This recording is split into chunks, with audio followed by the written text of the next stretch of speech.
பயணிகளின் கவனத்திற்கு பண்டிகை நாட்களில் ரயில்களிலும் பஸ்களிலும் பயணிகள் கூட்டம் நிரம்பி வழியும். இந்த ஆண்டில் இந்த மாதத்தில் ஆயுத பூஜை மற்றும் தீபாவளி பண்டிகை வருகிறது. ஆயுத பூஜை வருகிற 11ஆம் தேதி கொண்டாடப்படுகிறது.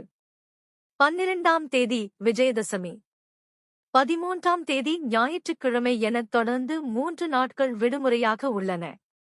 தீபாவளி பண்டிகைக்கு முன்பதிவு டிக்கெட்டுகள் விற்று தீர்ந்துவிட்டன.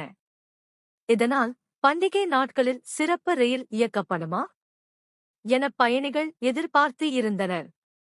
வருகிற 11ஆம் தேதி முதல் டிசம்பர் மாதம் 31ஆம் தேதி வரை தாம்பரத்தில் இருந்து திருச்சிக்கு வாரத்தில் 5 நாட்கள் திங்கட்கிழமை, வியாழக்கிழமை தவிர்த்து பகல் நேர சிறப்பு ரயில்கள் இயக்கப்படவுள்ளன.